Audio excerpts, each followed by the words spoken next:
He stepped in front of flying arrows to save the alien girl. The reward was worth every scar. The metallic gleam of Travis's armor caught the dying sunlight as he strode through the winding streets of New Thessaly, the colony's most notorious trading hub. His exposed arms and legs drew appreciative glances from passers-by, but he paid them no mind. After 5 years as a freelance security specialist in the Outer Rim, he'd learned to tune out such attention. The spaceport ahead buzzed with activity, merchants and travelers from a dozen worlds haggling over prices and exchanging goods. Travis adjusted the energy pistol at his hip, more from habit than necessity. His real protection came from the reinforced neo-steel armor covering his vitals, a gift from a grateful client whose life he'd saved during the Centauri uprising. That's when he saw her. She moved through the crowd like a phantom, her light purple skin almost luminescent in the fading light. The futuristic gown she wore, with its dark metal corset and flowing skirt split high on both thighs, marked her as Lilithian nobility. Her matching purple hair cascaded down her back in a straight waterfall that seemed to catch every ray of the setting sun. Travis's enhanced senses, courtesy of his military augments, picked up the danger before his conscious mind processed it. A slight movement in the shadows of a nearby alley, the whisper of bowstrings being drawn. "Get down!" he roared, already moving. The Lilithian woman turned, confusion crossing her delicate features.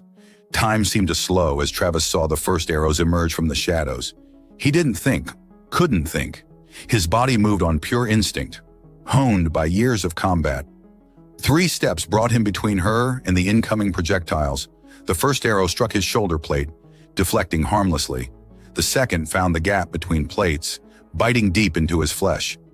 The third and fourth followed in quick succession, each finding their mark in his exposed back. Through the haze of pain, Travis heard shouts and running feet. The attackers, whoever they were, wouldn't stick around now that their ambush had failed. He turned to the woman, fighting to stay conscious as blood trickled down his back. "Are you hurt?" he managed to ask. Her violet eyes were wide with shock. No. You saved my life." "Good." Travis's vision began to blur. "We need to move. They might—" He stumbled, and her surprisingly strong hands caught him. In the distance, he heard the whine of approaching security drones. Too late, as usual. "My transport is nearby," she said urgently. "Can you walk?" Travis nodded, though he wasn't entirely sure it was true. She guided him toward a sleek vehicle that looked like a cross between a hovercycle and an ancient Earth chariot. The design was distinctly Lilithian, all curves and flowing lines that somehow managed to look both elegant and deadly. They barely made it. Travis collapsed into the passenger compartment as the woman took the controls.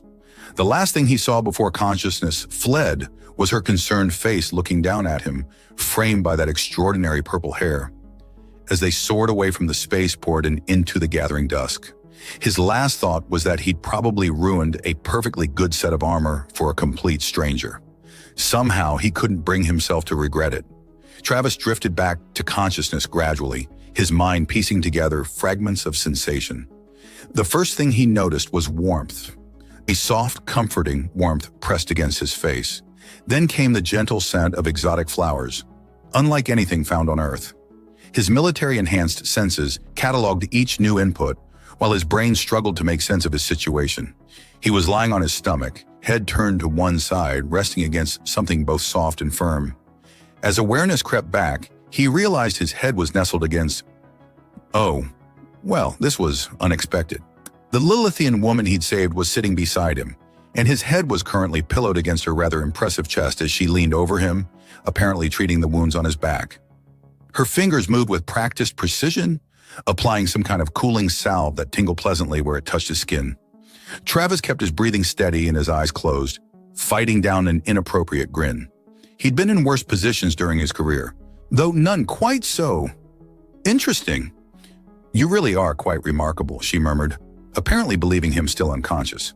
Her fingers traced the edge of one of his scars, an old one, not from the recent arrows. "Such fascinating biology. Your healing rate is extraordinary." Her accent was musical, each word carrying a slight melodic quality that human vocal cords couldn't quite replicate. It was oddly soothing. "The arrows should have killed you," she continued softly. 3 direct hits. Yet here you are, already healing. And you took them without hesitation for a complete stranger. Her hand moved to another scar. What manner of man are you, Travis Drake? He couldn't help himself. The kind who's wondering how you know my name? She jerked back with a startled squeak that was absolutely not dignified enough for what he assumed was a noblewoman, given her attire and manner. Travis opened his eyes, grinning up at her now furiously blushing purple face. "You're awake," she accused, as if this were somehow his fault. "Have been for a few minutes," he admitted, making no move to lift his head from its rather comfortable position. "Seem rude to interrupt your fascinating monologue about my biology." Her blush deepened to a shade of purple that shouldn't have been possible. You... She seemed to be searching for the right word in standard. "Scoundrel!"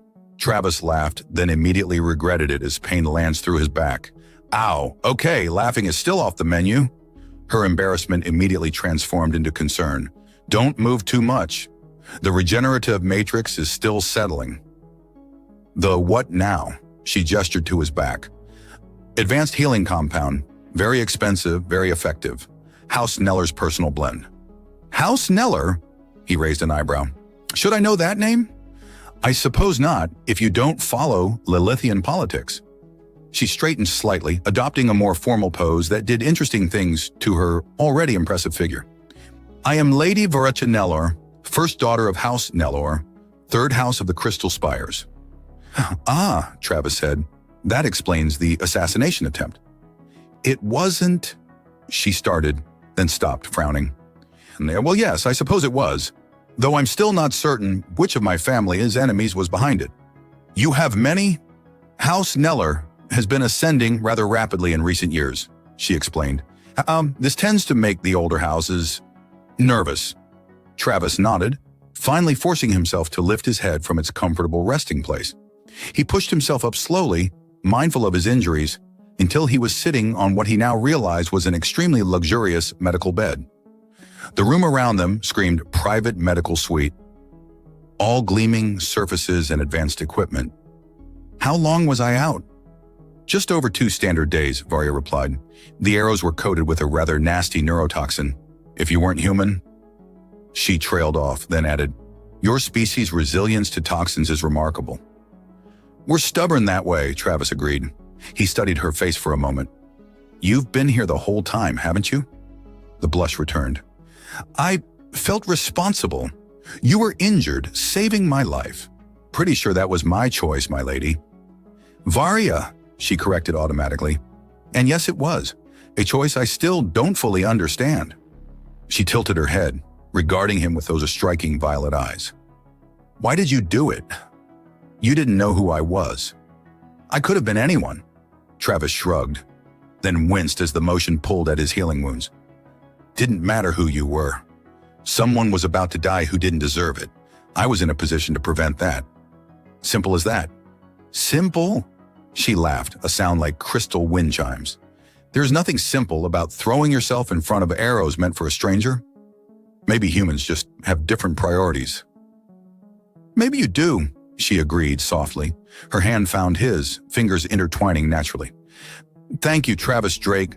I owe you a debt I can never fully repay." The touch of her skin against his sent a pleasant tingle up his arm. He looked down at their joined hands, purple against tan, and felt something shift in the air between them.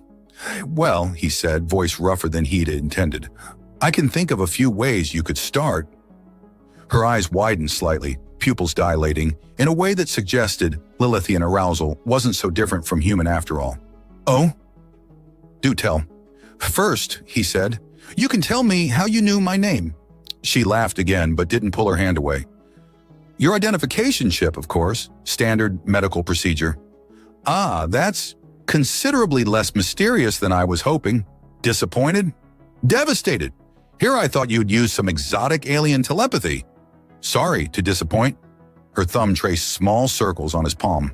"Though I do know several other exotic alien techniques that might interest you." The Crystal Spires lived up to their name.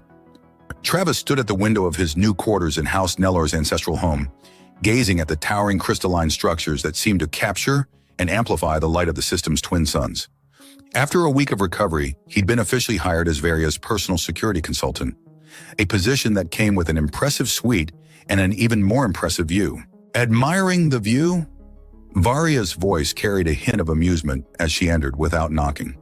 A Lilithian custom he was still adjusting to. Their culture had different concepts of personal space. "Just thinking about how much these would sell for back on Earth," he replied, turning to face her. His breath caught slightly at the sight of her in traditional Lilithian evening wear, a shimmering garment that seemed to float around her like captured starlight.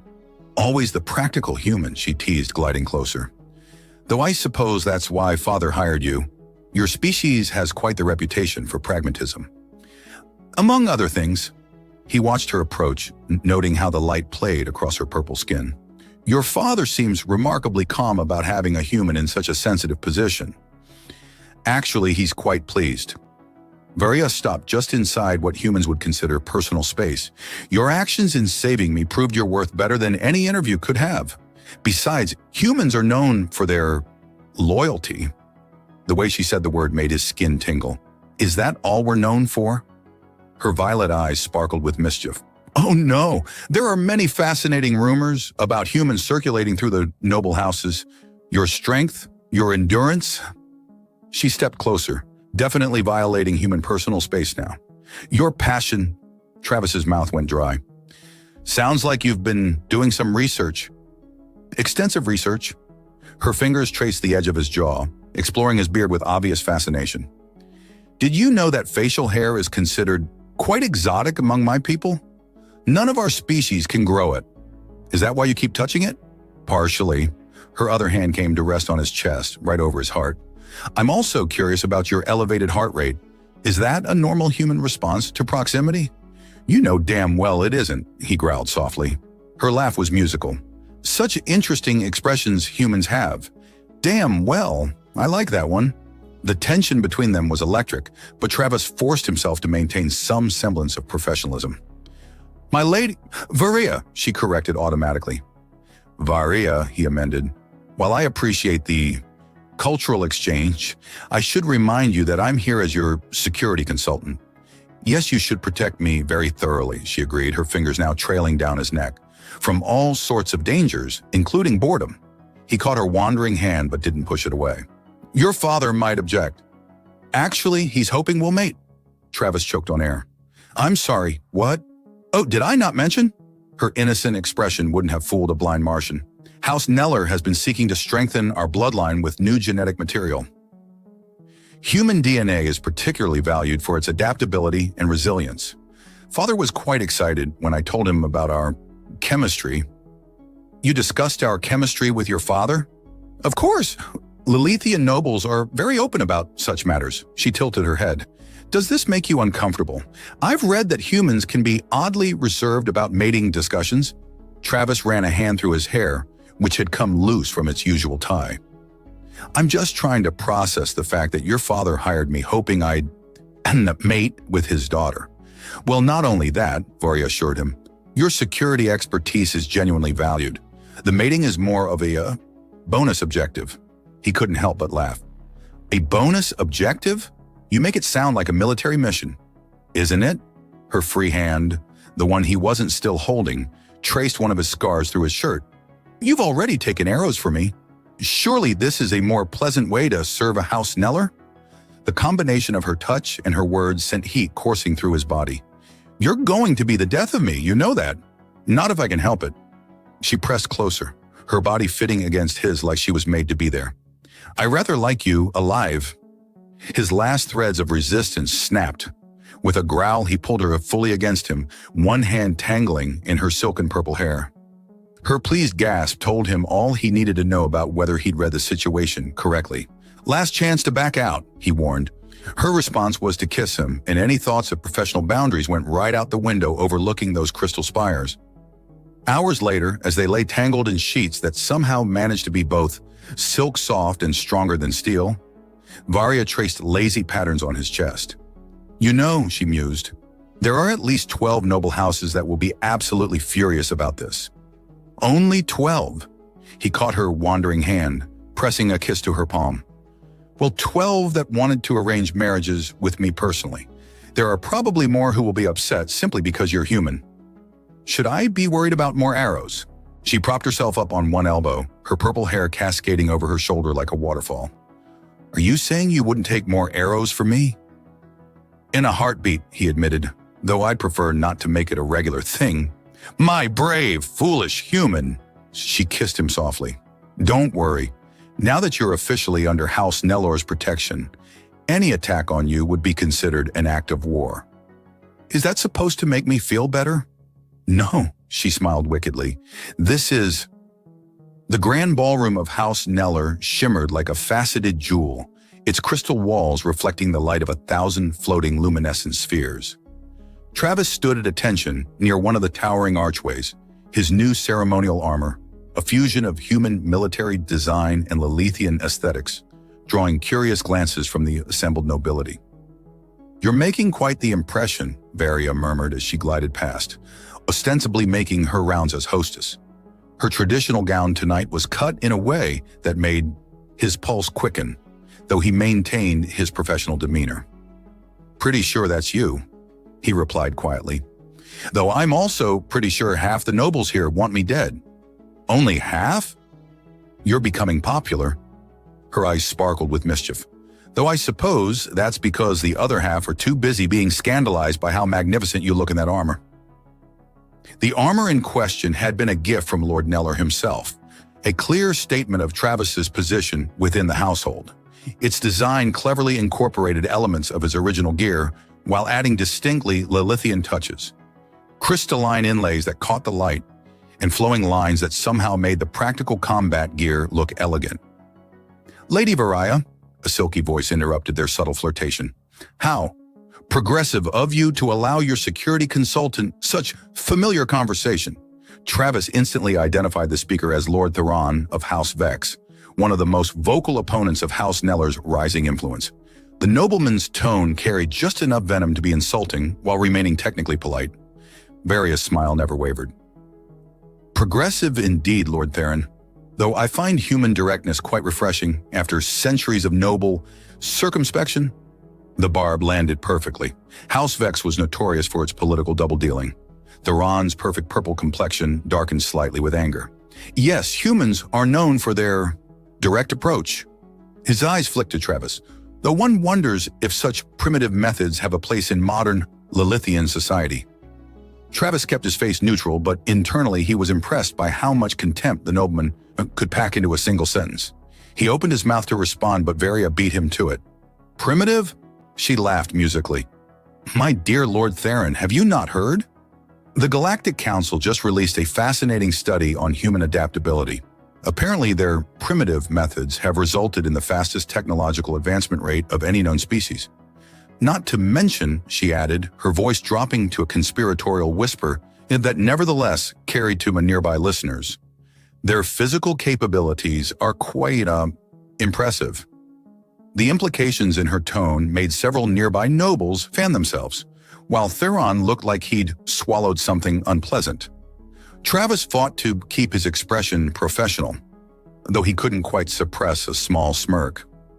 You seem very well-informed about human capabilities, my lady, Theron managed. Oh, extensively. Verka's smile was pure innocence. In fact, I've been conducting some very thorough personal research. The scandalized gasps from the surrounding nobles were worth every moment of political tension. Travis watched as Theron's face cycled through several interesting shades of purple before the nobleman managed to excuse himself with rigid politeness. As soon as he was gone, Varia drifted closer to Travis. Was that too much? Probably, he admitted, but I enjoyed it anyway. Good. She brushed her hand against his arm in a way that seemed casual but sent electricity through his enhanced nervous system. Because there's more where that came from. The rest of the evening passed in a similar fashion, a delicate dance of politics and provocation. Travis watched as Varia masterfully played the noble court, neither confirming nor denying the nature of their relationship, while making it clear that any threat to him would be considered a direct challenge to House Nellor. It was well past midnight when they finally retired to their private wing of the palace. The moment the doors closed behind them, Varia's diplomatic mask fell away. That, she declared, was exhausting. Travis caught her as she dramatically collapsed against him. You seem to be enjoying yourself. Oh, I was. Did you see Lord Theron's face when I mentioned personal research? She grinned up at him, though I think we should probably conduct some more. For diplomatic purposes, of course. Of course, he agreed solemnly. We wouldn't want your statements to be anything less than thoroughly accurate. Her laughter turned into a contented sigh as he pulled her closer. You know, there's an old Lilithian saying, the sweetest victory is the one that leaves your enemy speechless.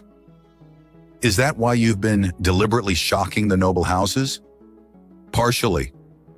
She traced the crystalline patterns on his armor. Though mostly I just enjoy watching them try to reconcile their prejudices with their obvious fascination with you. With me or with humans in general. Both, she smiled wickedly, though I'm not sharing my research data with anyone else. Later, as they lay together in the peaceful quiet of their chambers, Varia propped herself up on one elbow to study his face. You're thinking too hard. Just wondering if we're being reckless, he admitted. The political situation is delicate enough without us deliberately antagonizing the other houses. My father knows what he's doing, she assured him. House Nellor has always led by example in embracing change. Besides, her fingers traced one of his scars. Any house that would reject an alliance with humans based on outdated prejudices deserves to be left behind. You make it sound so simple. It is simple. She kissed him softly. You took arrows for me before you knew who I was. That kind of instinctive nobility is worth more than 1,000 years of careful breeding. Lord Nellor's private study was unlike anything Travis had seen in his travels across the galaxy. The circular chamber sat atop the highest crystal spire, its transparent walls offering a panoramic view of the capital city. But it wasn't the view that caught his attention. It was the holographic display showing detailed genetic sequences floating in the air. You've suspected something was different about House Nellor, Lord Nellor stated, his deep voice carrying the weight of centuries. Unlike most Lilithians, his skin was a darker shade of purple, almost indigo. About why we've risen so quickly in power. Travis stood at parade rest, acutely aware of Varia's presence beside him. The thought had crossed my mind, sir. Father, Varia interjected, is it time? It is. Lord Nellor waved his hand, and the genetic displays shifted, showing two distinct patterns. What you're seeing is the difference between standard Lilithian DNA and House Nellor's lineage. Notice anything unusual? Travis studied the patterns, his military-enhanced vision picking up subtle variations. The second sequence seems more adaptable. Precisely, Lord Nellor smiled. Because thousands of years ago, House Nellor did something considered heretical at the time. We bred with humans. The revelation hit Travis like a physical blow. That's impossible. Humans haven't been spacefaring that long. Oh, but they have, Lord Nellor's eyes gleamed.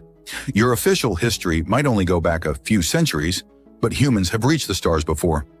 Multiple times, in fact. They simply keep losing their technology in various catastrophes and having to start over. Varia squeezed Travis's hand. It's why Father was so pleased when I chose you. He's been planning this for decades, a renewal of that ancient bloodline. The arrows, Travis said slowly. The assassination attempt. It wasn't random, was it? A test, Lord Nellor confirmed. Though the danger was very real, we needed to know if you possessed the same instinctive nobility that marked the ancient human bloodlines. You risked your daughter's life on a hunch? I risked nothing, Lord Nellor corrected. I had full confidence in both your abilities and your character. The fact that you're angry about the risk to her, rather than the manipulation of yourself, only confirms what we already knew. Before Travis could respond, the study's security system flashed red. A holographic display showed multiple armed figures approaching through supposedly secure areas. Right on schedule, Lord Nellor muttered. House Vex's assassins are nothing if not predictable. Travis was already moving, placing himself between the door and Varia. You knew they were coming. Of course, they have been planning this strike since the ball. Lord Nellor calmly activated several security protocols. They believe killing you will prevent the strengthening of our bloodline. They're wrong, of course, but zealots rarely listen to reason. Father, Varia protested, you could have warned us? And deny your mate the chance to prove himself again? Lord Nellor smiled. Besides, I've seen the security upgrades he's implemented. The assassins are in for quite a surprise. As if on cue, the sounds of combat erupted from the corridor outside. Travis's modifications to the house security systems had transformed seemingly decorative crystal formations into deadly defensive measures. "Impressive," Lord Neller noted as screams echoed through the spire. "You've weaponized our own architecture against them." "Basic human ingenuity," Travis replied, drawing his sidearm. "Never assume anything is just decorative." Varia pressed against his back, her own weapon ready. The familiar warmth of her body combined with the surge of combat adrenaline created an intoxicating mix. "You know," she purred, "watching you turn our ancestral home into a death trap is surprisingly arousing." "Focus," he growled, though he couldn't help grinning. "We can discuss that later." "Promise?" "Children," Lord Neller interrupted, though he seemed more amused than concerned. "Perhaps we could deal with the assassination attempt before planning the conception of my grandchildren." Both of them had the grace to look embarrassed, though the moment was interrupted by the study doors sliding open. The remaining assassins had apparently decided to rush the chamber directly. What followed was a symphony of violence that would be talked about in noble circles for years to come. Travis's combat training, combined with Varia's intimate knowledge of Lilithian physiology, made them a devastating team. Lord Neller, for his part, seemed content to watch while occasionally offering helpful suggestions about particularly vulnerable spots in Lilithian anatomy. And when it was over, Travis stood among the unconscious, but carefully not dead, bodies of their would-be killers, breathing heavily. Varia immediately pressed against him, her hands roaming his body under the pretense of checking for injuries. "Not even a scratch," she declared happily. "You're getting better at this." "Or they're getting worse at assassination," he countered, pulling her closer despite their audience. The combat high always made him more aggressive, more possessive, and from the way she melted against him, she didn't mind at all. "Well," Lord Neller cleared his throat, "I believe this proves beyond doubt that our bloodline strength will only grow with this union, though perhaps you two would like to retire to your chambers to discuss the evening's events." "Father," Varia laughed, though she made no move to extract herself from Travis's embrace. "Are you actually encouraging us to go make your grandchildren?" "I'm encouraging you to leave before you scandalize the cleanup crew," he replied dryly, though I wouldn't object to grandchildren as a side effect. The news of House Vex's failed assassination attempt spread through the crystal spires like wildfire.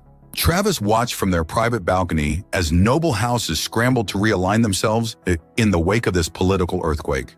The morning's twin suns cast prismatic rainbows through the crystal architecture, creating an ethereal display that still took his breath away. Enjoying the show, Varia's arms slipped around his waist from behind, her body pressing against his back in a way that made him forget about politics entirely. "The view's not bad, Mara," he replied, turning to face her. She was wearing one of his shirts, the human-designed garment falling to mid-thigh on her tall frame. The sight of her in his clothing did things to his primitive human instincts that no amount of genetic engineering could suppress. "Just not bad." She raised an eyebrow, violet eyes sparkling with mischief. "Perhaps I should change into something more formal for breakfast with the High Council?" "Don't you dare!" He pulled her closer, enjoying how she melted against him. "Though speaking of the council, must we talk politics now?" She pouted, fingers tracing patterns on his chest. "I can think of much more interesting ways to spend the morning." "The council meeting is in 2 hours," he reminded her, though his resolve was weakening by the second. "Plenty of time." Her smile turned wicked. "Unless you're not up for it." The challenge in her voice triggered something primal in him. With a growl, he lifted her effortlessly, earning a delighted squeal as he carried her back toward their bed. "I'll show you what humans are up for." Later, though still with enough time to prepare for the council meeting, they lay tangled together in sheets that somehow never seemed to wrinkle, despite their best efforts. Varia traced one of his scars, her touch sending pleasant shivers through his body. "I have news," she said softly, an unusual note of vulnerability in her voice. Something in her tone made him prop himself up on one elbow, studying her face.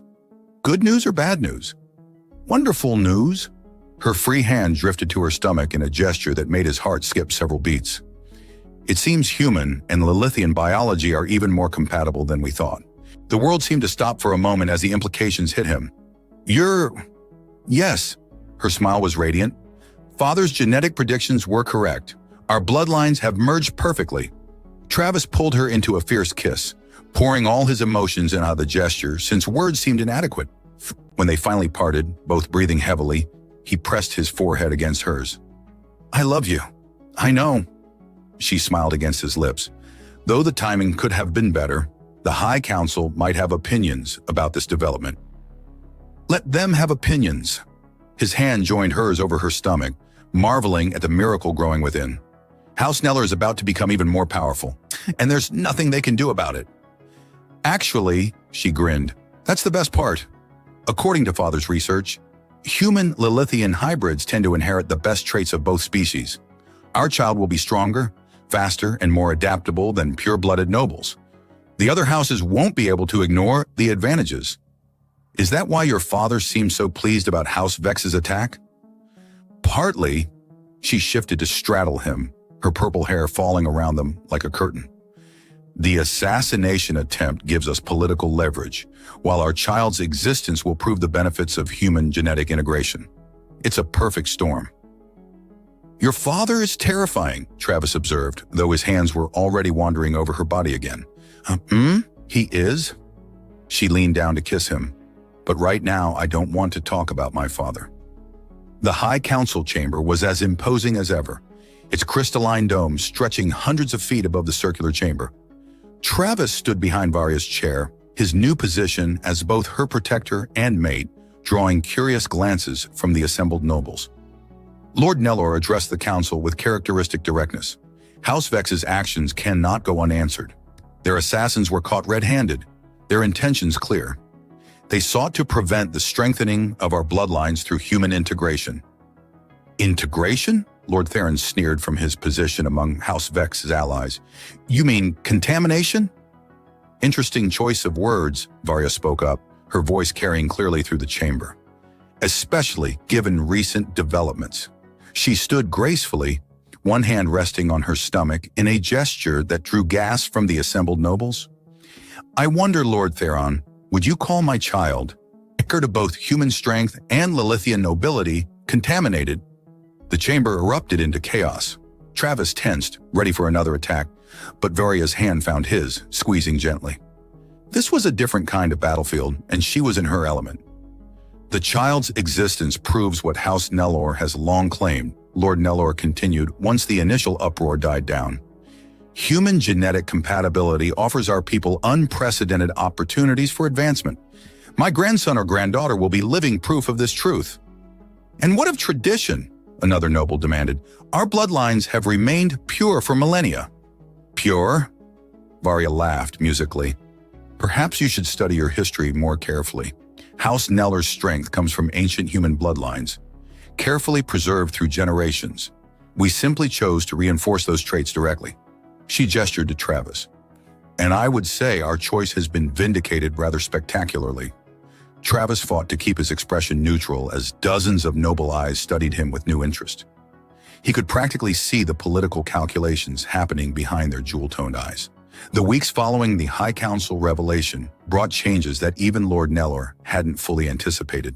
Travis watched with a mixture of amusement and concern as previously hostile noble houses suddenly discovered an intense interest in human culture. The Crystal Spires had become a hub of human Lilithian interaction, with nobles practically tripping over themselves to secure human genetic partnerships. It's like watching a mass courtship ritual, Travis observed from his position in their private garden, where he was conducting his morning combat exercises. The physical activity helped him deal with the stress of constant political maneuvering. Varya reclined on a crystalline lounger, ostensibly reading reports but mostly watching him move through his training routine. Her pregnancy had only enhanced her natural beauty, adding a subtle glow to her purple skin that drew his eye constantly. You should see my messages, she laughed. I've received 16 formal requests for detailed information about our compatibility methods. Travis nearly dropped his practice sword. They want what? Apparently, some houses are concerned that traditional Lilithian courtship might not properly appeal to human sensibilities. Her smile turned wicked. They want to know exactly how I managed to seduce such a prime human specimen? Is that what happened? He raised an eyebrow, moving closer to her lounger. As I recall, you were the one who couldn't keep your hands off my beard. Pure scientific curiosity, she defended, though her fingers were already reaching for said beard as he leaned over her. Besides, you're the one who carried me to bed like some primitive warrior. Primitive, am I? His voice dropped to a growl that he knew affected her strongly. Strange. I don't hear you complaining about primitive human methods when we're... A discreet cough interrupted what was about to become a very unprofessional moment. They turned to find Lord Nellor's chief security officer, Commander Raylan, standing at attention. My apologies for the interruption, Raylan said, though his expression suggested he wasn't sorry at all. But we've detected unusual movement patterns among House Vex's remaining allies. Travis straightened immediately, warrior instincts taking over. What kind of patterns? Multiple small groups converging on various points around the spires. They're trying to be subtle, but they're nobles attempting subterfuge, Travis finished. About as subtle as a supernova. Precisely, Raylan's lips twitched. However, their target isn't what we expected. They appear to be focusing on the new human diplomatic quarter. Varia sat up, all playfulness gone. They wouldn't dare attack official human representatives. Unless they're desperate, Travis mused.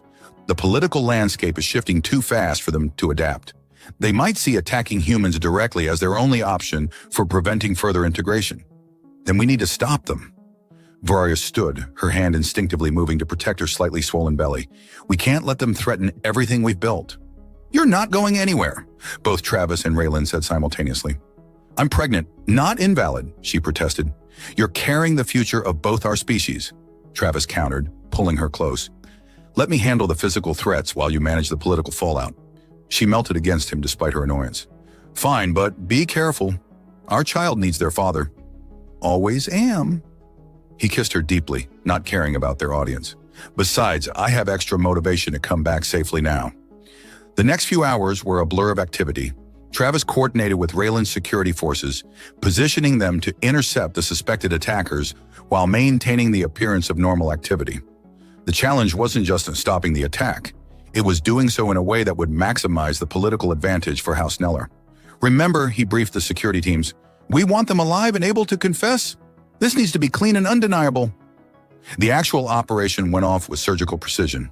Travis led one of the strike teams personally, his enhanced strength and combat training proving decisive in subduing the would-be attackers without serious injury. The sight of a human warrior moving with such controlled power seemed to demoralize the hostile nobles completely. You don't understand, one of the captured nobles spat as Travis secured his restraints. Humans are dangerous. Your species breeds too quickly, adapts too easily. If we allow this integration to continue, pure Lilithian bloodlines will disappear entirely. Travis crouched down to meet the noble's eyes. You're right about one thing. Humans are dangerous, but not in the way you think. We're dangerous because we see possibilities where you see threats. We adapt because we embrace change instead of fearing it. Pretty words from a primitive species. This primitive just outsmarted and outfought your entire conspiracy, Travis pointed out mildly. Maybe it's time to reconsider your definition of advancement. The aftermath of the failed attack created exactly the political storm House Neller had hoped for. Travis returned to find Varia already capitalizing on the situation, her pregnancy somehow making her even more formidable in noble politics. The timing couldn't have been better, she purred later that night as they lay together in their chambers. Nothing convinces nobles like a combination of fear and envy. Fear of humans? He traced patterns on her bare shoulder. Fear of being left behind. She snuggled closer, her body fitting perfectly against his. They saw how easily you defeated their best warriors. Now they have to choose, adapt or become obsolete. You're starting to sound like your father. And you're starting to think like a noble. She lifted her head to kiss him. We make quite the team. We do. His hand moved to rest protectively over their growing child. Though I have to admit, when I took those arrows for you, I didn't expect the reward to include reshaping an entire society. Disappointed? Her violet eyes sparkled with mischief. Never. He pulled her closer, marveling at how perfectly they fit together despite their different species. Every scar was worth it. The crystal spires shimmered with unprecedented brilliance as the twin suns rose on the day of the convergence ceremony. Travis stood at the highest point of House Neller's ancestral home, watching as delegations from both human and Lilithian worlds arrived in vessels that turned the morning sky into a dance of lights. Nervous, Varya's voice carried its familiar musical lilt as she joined him, her advanced pregnancy making her movements more deliberate, but no less graceful. Her ceremonial gown, designed to showcase both her condition and her status, caught the light in ways that made her seem to glow from within. "Should I be?" He pulled her close, one hand resting protectively over their child, while the other tangled in her purple hair. "It's just a small gathering of every important political figure from two species coming to celebrate our union and impending parenthood. No pressure." She laughed, the sound still sending shivers down his spine months after their first meeting. "And to think it all started with you taking a few arrows for a stranger? Best decision I ever made." He kissed her deeply, enjoying how she melted against him despite their formal attire. "Though I'm still not entirely convinced your father didn't arrange the whole thing." "Would it matter if he did?" "Not even slightly." His enhanced senses picked up their child's movement, a strong kick that made them both smile. Some things are worth every scar. The convergence ceremony itself was a masterpiece of political theater. Lord Neller had outdone himself, transforming the Great Hall into a living artwork that celebrated both human and Lilithian cultures. The crystal architecture pulsed with bioluminescent patterns that mimicked human DNA helixes, intertwining with Lilithian genetic structures. Travis stood proudly beside Varya as representatives from both species signed historic cooperation agreements. The sight of former enemies like Lord Theron now eagerly pursuing human genetic partnerships would have been amusing if it weren't so significant for both their people's futures. "Your species continues to amaze us," a high-ranking Lilithian diplomat commented during the celebrations. "We thought humans primitive when you first reached our stars, yet here you are, teaching us new forms of evolution." "We prefer to think of it as collaboration," Travis replied diplomatically, though he couldn't help adding, "though I suppose taking arrows for your women might seem primitive." On the contrary," the diplomat smiled, gesturing to where several human Lilithian couples were dancing. "It shows an admirable dedication to protection and sacrifice, qualities we're learning to value more highly."